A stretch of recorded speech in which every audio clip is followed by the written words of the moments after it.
Not a whole lot yet. We're still putting that together right now. Really what we're trying to do is just focus on ourselves and try to get healthy and see what our roster is going to look like here this weekend. How'd you feel overall about the way the bracket sets up for you guys? I don't really think much about the bracket. It is what it is. The committee makes those decisions, and we'll play whoever they put in front of us and hopefully play our best baseball here at the end. Just that simple. Kevin, you're going to have most of the guys, if not all, at your disposal. The injured guys. What's the status on? Guthrie, Larson. I think Guthrie's fine. He moved around real good yesterday. He was doing some sprints, took some ground balls, been taking some BP this past weekend up at Hoover. So I think he'll be ready. Larson, I think, will be out for the weekend, and he'll be ready for the Supers. So I think, other than Ryan, I think we should be at full strength. And over the balance of your career, is this as tough a year for injuries as you've experienced? It's been a weird year.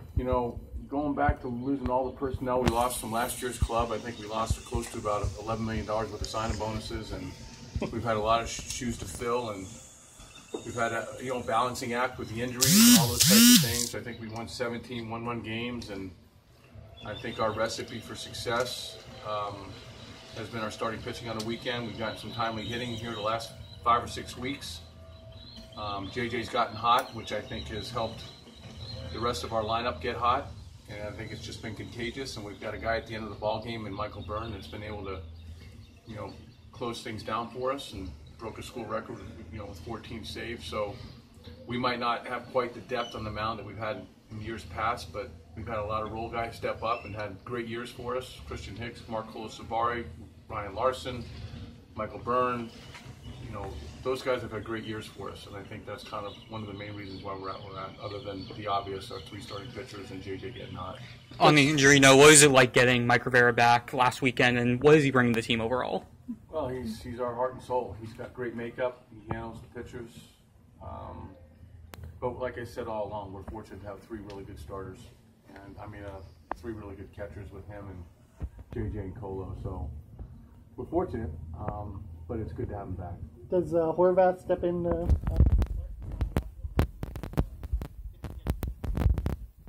Yeah, well, you got stitches, but he's fine. He probably does step back into the lineup there in center field. It's going to be interesting because we're going to need him on the mound as well. So obviously the DH rule, moving him from center to the mound, is going to be interesting. So we got to kind of think that thing through a little bit. But right now, looking at probably him in center just because of his defense. What was the scare with Larson's situation there for you?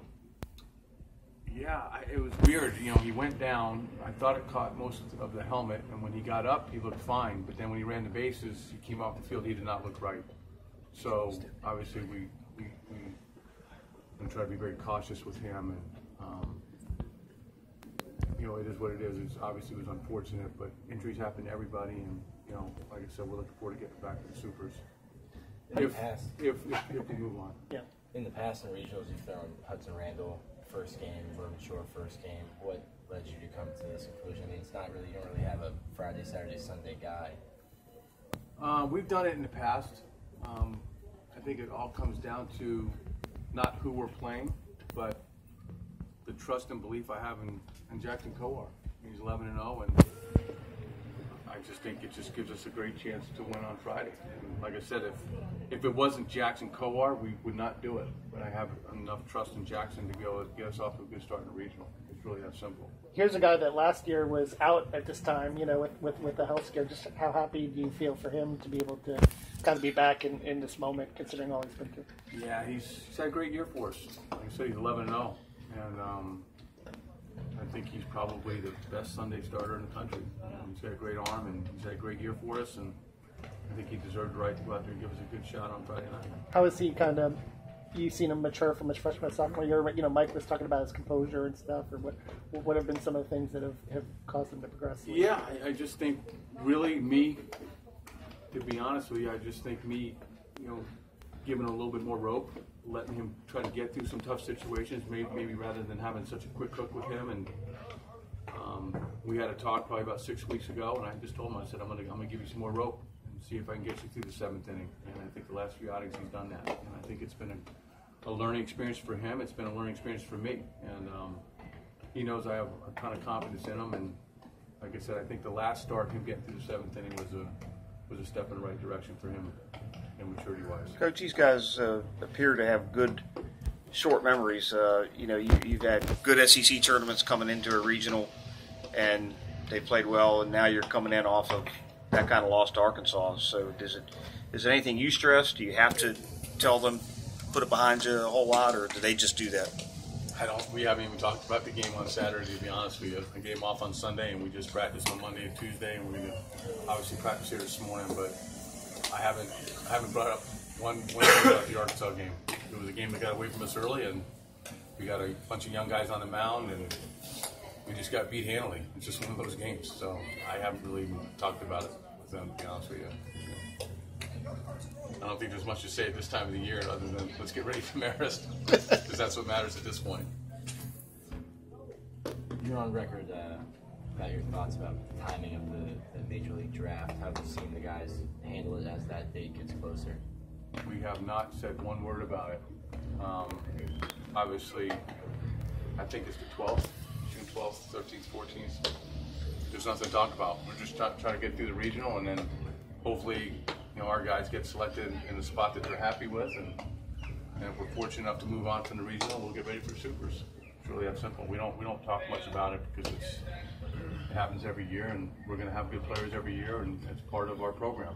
And we're just going to hope that our guys go where they want to go, and everybody's happy. It's just that simple. However that situation is dealt with, it's a good situation to have, isn't it? I mean, the fact that there is conversation, even though you and your team worry about what's happening on the field, the fact that there is that in the background is a good indication for any program, isn't it? Well, yeah. That you have good players? Yeah, year in, year out, we're going to have really good players, and the draft is a big part of our program, and most of our kids obviously improved here and are in a better position after they leave here when they did coming out of high school, so we embrace it, we enjoy it, and like I said, that's one of the best parts about the job at Florida is you get a chance to see your kids move on to the next level and have success, and it brings a great amount of joy to me and our other coaches and our staff to see our kids move on. So, just for example, Brian Johnson pitching the other night, and having a great game.